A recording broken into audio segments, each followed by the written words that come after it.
2022년 새해가 밝았습니다. 한 해가 가고 또 새로운 해를 맞이하게 되었습니다. 이 새로운 해에 하나님께서 우리와 함께 하심과 하나님께서 우리에게 평화를 주시는 놀라운 역사가 저와 여러분의 삶에 가득하기를 간절히 기도합니다. 네, 오늘은 교회 평화의 공동체라는 제목으로 하나님 말씀을 나누겠습니다. 제가 유니온 신학교를 다닐 때 채플에 참석을 하면 특이한 순서 하나가 있었습니다. 그것을 평화의 인사 이렇게 불렀습니다.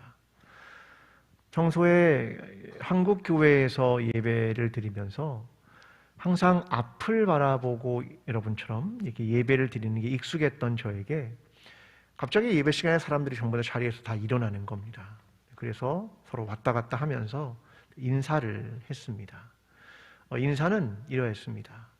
Peace be with you. 하나님의 평화, 주님의 평화, 그 평화가 당신과 함께하길 바랍니다. 이런 인사였습니다. 그런 인사가 과연 어떤 의미가 있을까?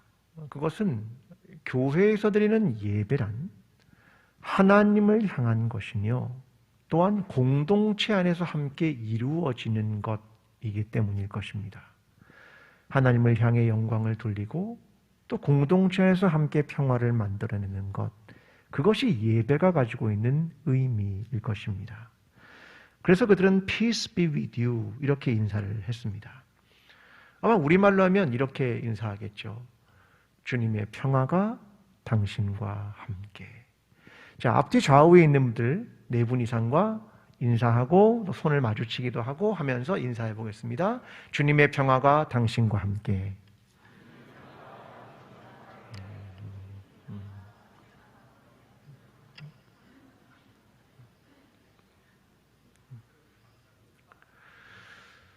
이 평화의 인사가 어디서부터 시작될 것인가를 생각해 보면 부활의 주님께서 제자들에게 찾아오신 적이 있었습니다. 예수 그리스도의 죽음과 십자가 이후에 부활의 주님이 제자들에게 찾아오셨습니다.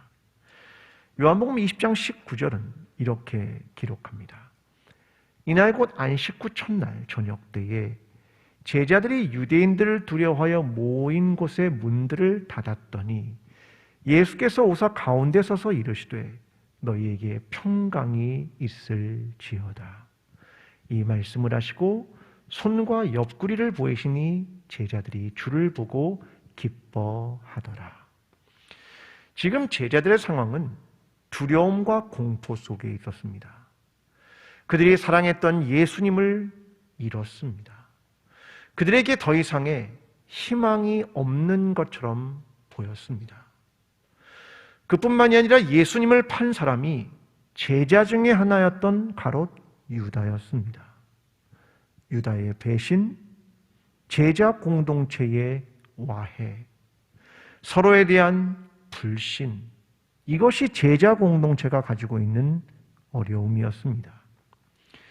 그뿐만이 아니라 대제사장과 로마, 그리고 많은 사람들은 제자들을 붙들기 위해 혈안이 되고 있었습니다. 그들이 겪는 두려움과 공포. 그래서 그들은 문을 걸어 잠글 수밖에 없었습니다. 그들은 그들 나름대로 자신을 보호하는 방법이었겠죠. 그런데 부활의 주님이 그들 사이에 나타나셨습니다. 그리고 말씀하셨습니다. 평강이 있을지어다. 그들의 상황은 하나도 변하지 않았습니다. 두려움, 공포, 서로에 대한 신뢰가 깨어짐, 그리고 희망이 없음. 그 속에서 주님은 평강이 있을지어다. 이 말씀과 인사를 하셨습니다. 지금 평화가 있기 때문에 하는 인사가 아닙니다. 지금 그들의 상황이 변했기 때문에 하는 인사도 아닙니다. 상황과 어려움과 절망과 공포는 그들에게 있었지만 주님께서 평화를 회복하기를 원하며 그들에게 선포하신 인사가 이것입니다.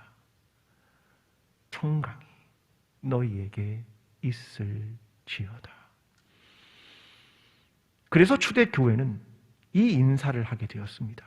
그게 평화의 인사입니다. 교회 공동체는 평화를 이루는 공동체, 평화를 지켜가는 공동체이기 때문입니다. 여러분, 한 번 더 옆에 있는 한 사람과 다시 인사하겠습니다. 주님의 평화가 당신과 함께.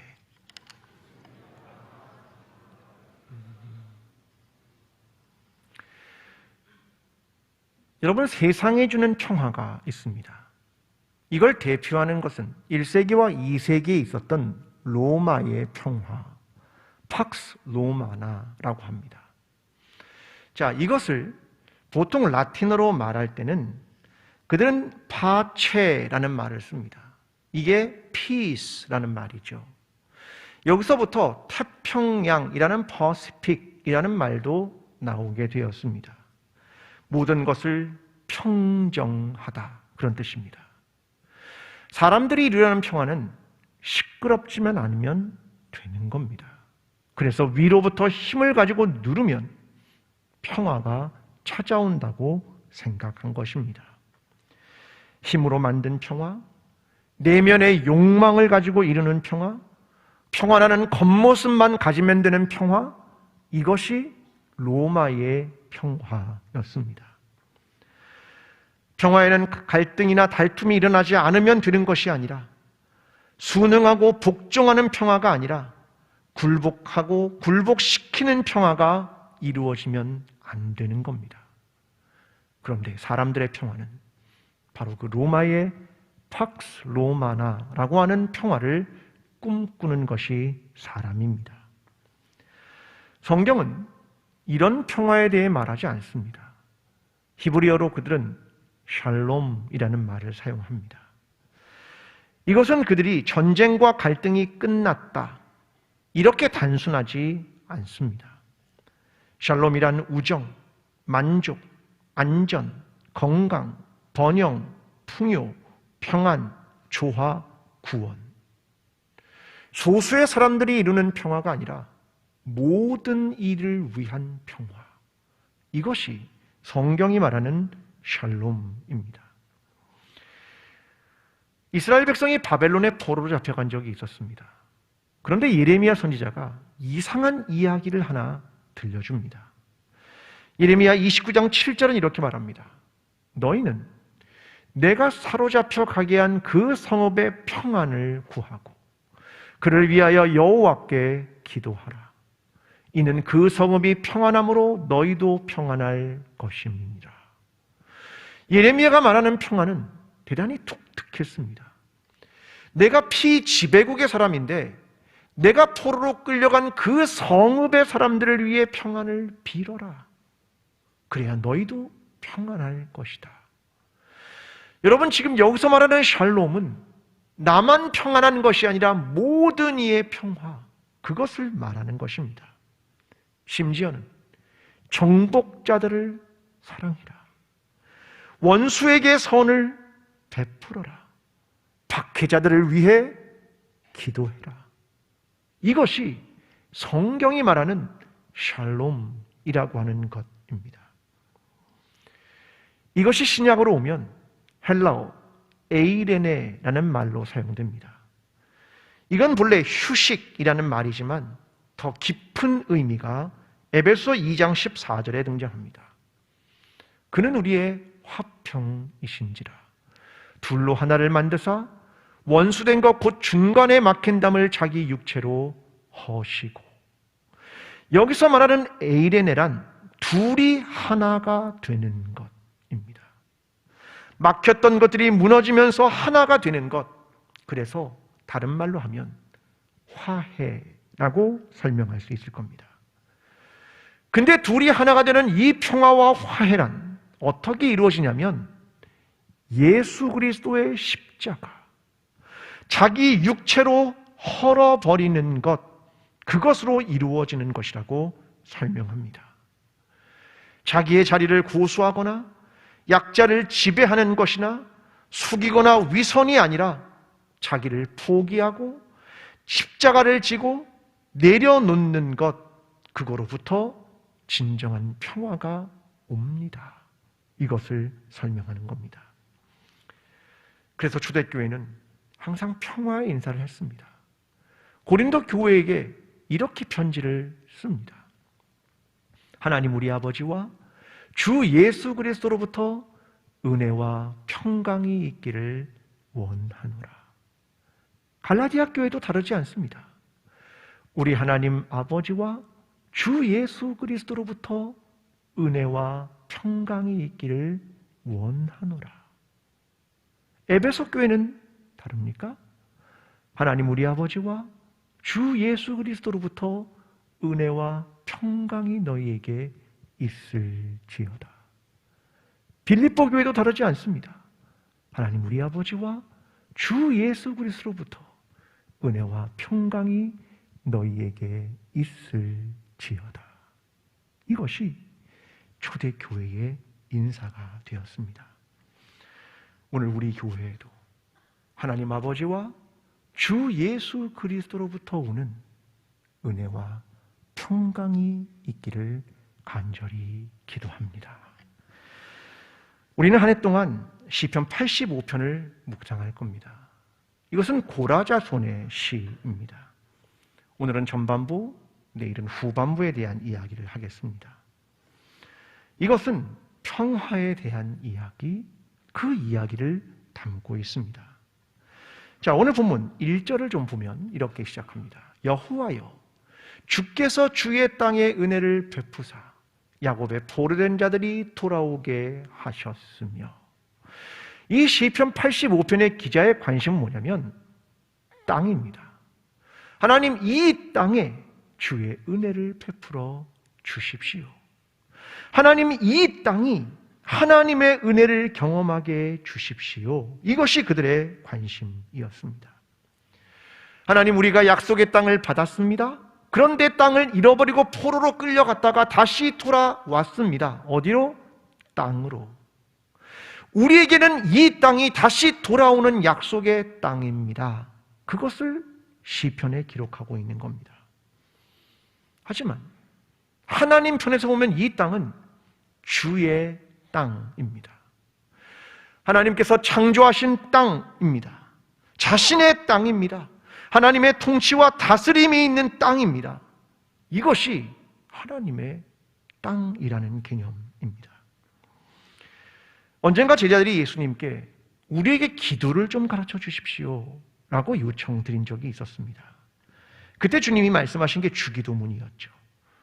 마태복음 6장 10절은 이렇게 기록합니다. 나라가 임하시오며. 이 말은 kingdom come, 하나님 나라가 이 땅에 오시옵소서.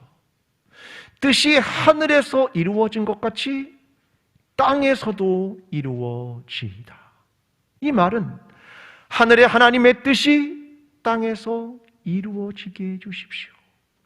하늘의 하나님의 영광과 거룩함과 아름다움과 풍요로움과 하나님의 통치가 땅에서도 이루어지게 해 주십시오. 이것을 기도하여라. 그걸 예수님이 가르쳐 주신 것이었습니다. 에베소 1장 10절도 말합니다.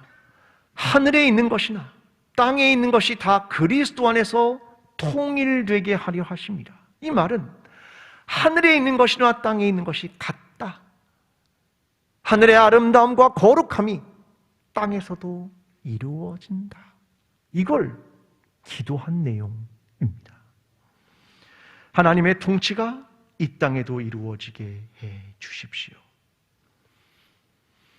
그런데 어떻게 하면 하늘의 뜻과 거룩함과 아름다움이 이 땅에도 이루어질 수 있을까요? 오늘 본문엔 중요한 동사 하나를 발견합니다. 그 동사는 돌아오다 이것입니다. 1절은 말합니다. 포로된 자들이 돌아오게 하셨으며. 3절 주의 진노를 돌이키셨나이다. 4절 우리를 돌이키시고. 돌아온다. 그런 개념입니다. 그런데 이 돌이킨다라는 말은 두 가지 개념으로 이해가 되는데요. 하나는 과거형입니다. 하나님 바벨론 포로로부터 우리를 돌이키셨습니다 라는 과거적 이해이고, 또 하나는 기원입니다. 기도라는 말이죠. 하나님 미래에 우리를 돌아오게 해 주십시오. 이 뜻을 함께 담고 있는 단어입니다. 현재에 서 있는 사람은 과거를 회상하며 그렇게 말하겠죠. 하나님 돌아오게 하신 역사가 있지 않습니까? 미래에 우리에게 다시 돌아오게 해 주십시오. 이것을 말하는 것하고 같은 개념입니다. 저는 두 가지의 돌아옴에 대해 말하고 싶습니다. 먼저는 하나님의 돌아오심입니다. 2절과 3절은 이렇게 말합니다. 주의 백성의 죄악을 사하시고 그들의 모든 죄를 덮으셨나이다. 주의 모든 분노를 거두시며 주의 진노를 돌이키셨나이다. 하나님 돌아와 주십시오. 하나님 뜻을 돌이켜 주십시오.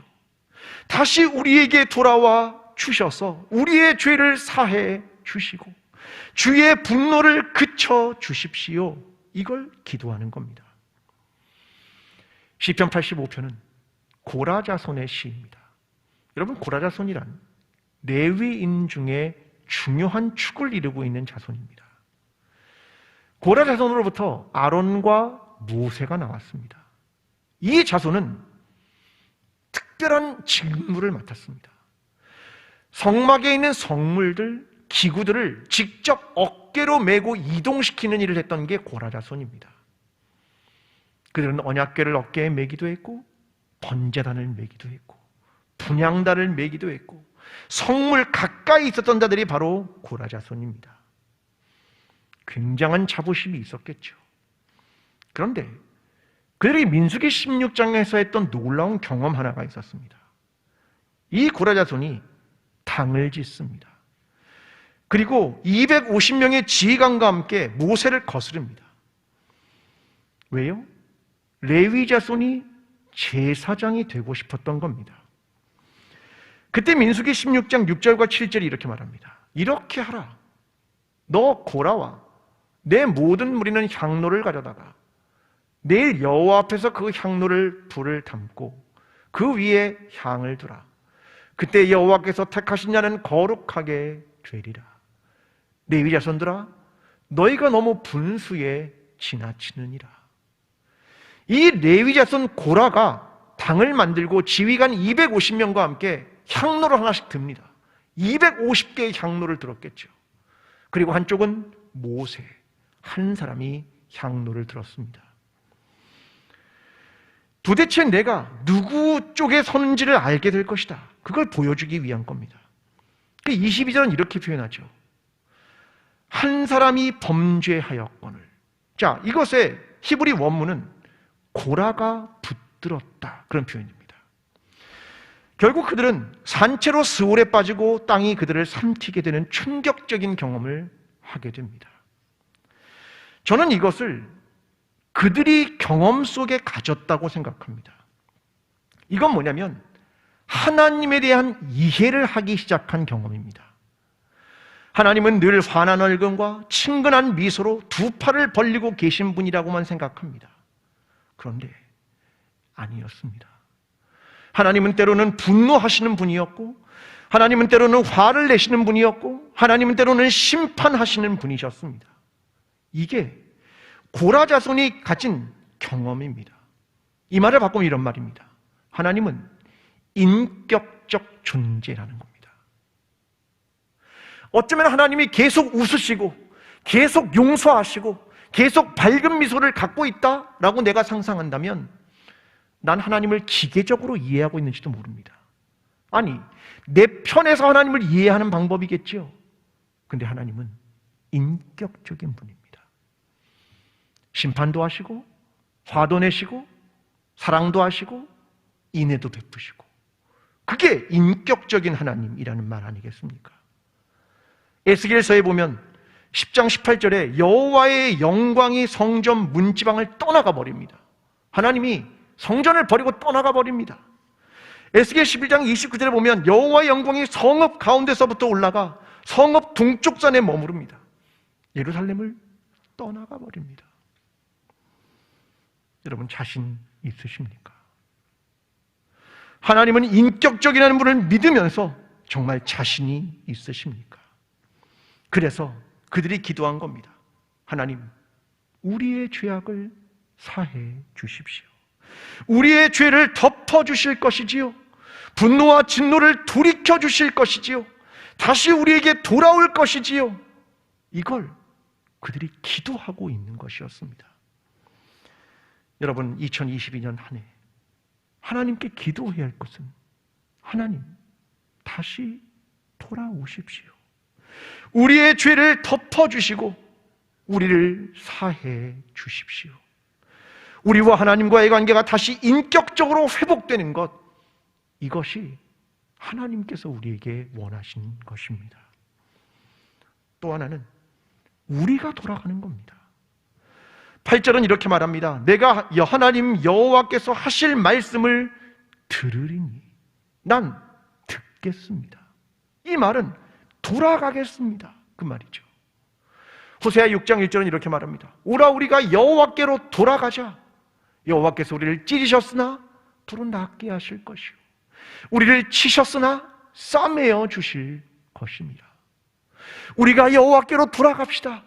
하나님 우리를 찌르셨으나 낫게 하실 것이고 하나님께서 우리에게 고통과 어려움을 주셨으나 다시 싸매고 치유해 주실 것입니다. 그러므로 우리가 여호와께 돌아가야 합니다. 누가요? 우리가. 여러분, 돌아와야 할 것이 있습니다. 호세아 6장 6절이 이렇게 말합니다. 나는 인애를 원하고 제사를 원치 아니하며 내가 원하는 건 제의와 제사와 예배가 아니라 인애하는 것이다. 번제보다 하나님을 아는 것이다. 제사를 드리는 것보다 나를 정말로 피부로 경험하는 것이다. 나와 인격적인 만남을 하는 것이다. 이것이 너희가 돌아오는 것이다. 교인으로서의 이름, 종교적 제의, 오래전부터 기독교인이라는 것, 이런 이름들이 아니라 인애하는 삶을 사는 것, 이것이 여호와께로 돌아가야 하는 것, 그것이라고 말씀합니다. 이것이 우리가 2022년에 돌아가야 하는 것들입니다. 그때 우리 가운데 하나님과 우리 사이에 평화가 찾아올 것이고 우리와 우리 사이에 평화가 찾아올 것입니다. 저는 이를 위해서 하나의 제안을 여러분께 하려고 합니다. 그 제목은 새벽 기도 요일이라는 걸 제안하고자 합니다. 사실 일주일 내내 새벽 예배를 나오는 건 쉽지 않은 일입니다. 저 자신도 역시 쉽지 않고요. 일주일에 하루 요일을 정했으면 좋겠습니다. 어떤 사람은 월요일, 어떤 사람은 일주일이 너무 분주해서 토요일, 관계없습니다. 하나의 요일을 정하는 겁니다. 여러분, 새벽 시간은 고요하게 하나님을 만날 수 있는 시간이고 일상의 분주함과 복잡한 생각을 비울 수 있는 시간이고 하나님께 부르짖을 수 있는 시간이고 하나님의 음성을 들을 수 있는 소중한 시간입니다. 내일 밖에 홀에 뭔가 붙어 있을 겁니다. 오늘 가서 일주일에 하루의 새벽의 시간을 결정하고 오십시오. 그리고 나는 월요일이면 월요일 앞에다가 사인하겠습니다. 난 1년 동안 월요일을 하나님께 드립니다. 하나님, 그 시간 동안 하나님의 음성을 들을 것이고 하나님께 부르짖을 것이고 사람과의 평화를 위해 자기를 내려놓을 것이고 분주함과 복잡한 생각을 내려놓을 것이고 하나님을 만날 것입니다. 그걸 결정하십시오. 제가 무리한 부탁인가요? 일주일 내내 나오라고 안 하잖아요. 하루, 요일을 결정하십시오. 여러분 하실 수 있겠습니까? 지금부터 목소리를 내겠습니다. 하실 수 있겠습니까? 결정하시는 분은 오른쪽 엄지발가락을 움직이십시오. 네.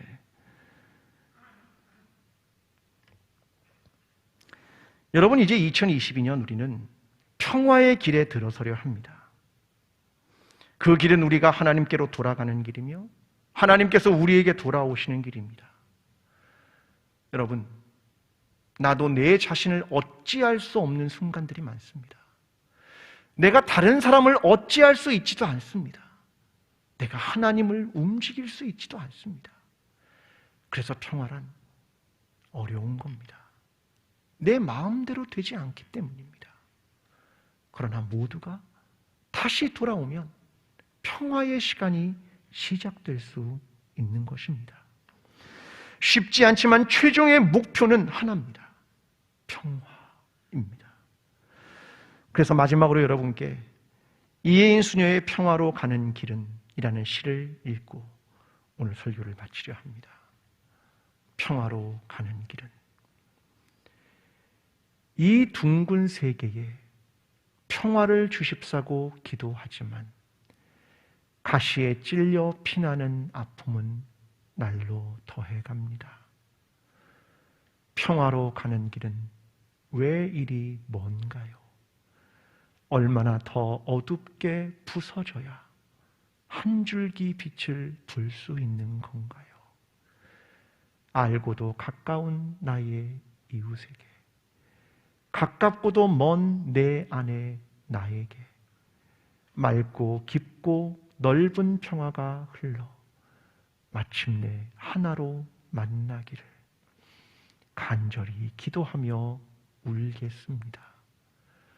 얼마나 더 낮아지고 선해져야 평화의 열매 하나 얻을지 오늘은 꼭 알려주시면 합니다. 2022년 하나님과 우리 사이에, 우리와 우리 사이에 작은 평화의 열매 하나를 맺어가는 저와 여러분 광주 제1공동체가 되기를 간절히 축원합니다. 기도하겠습니다. 사랑하는 광주 제1교회 성도 여러분, 우리가 하나님께 돌아가야 합니다. 다시 우리의 마음이, 우리의 중심이, 우리의 삶이, 우리의 인애가 하나님을 알아가는 것이 다시 주께로 돌아가야 합니다. 그때 하나님 우리를 긍휼히 여기시며 돌아오실 것입니다. 그때 하나님과 우리 사이에 평화가 시작될 것입니다. 그때 우리 사이에도 평화가 시작될 것입니다. 2022년 한 해 다시 신앙으로, 다시 성경으로, 다시 기도로 돌아오십시오. 주님이 우리 공동체와 함께 하실 것입니다. 이제는 우리를 위하여 십자가를 지시고 부활하신 예수 그리스도의 은혜와 하나님 아버지의 끝없는 사랑과 성령님의 인도하심이 다시 하나님께 돌아오기를 원하며 평화의 공동체를 이루기 원하는 모든 예배자들의 삶 위에, 광주 제1교회 위에, 나라와 민족 위에 지금부터 영원까지 함께 하시기를 간절히 축원하옵나이다. 아멘.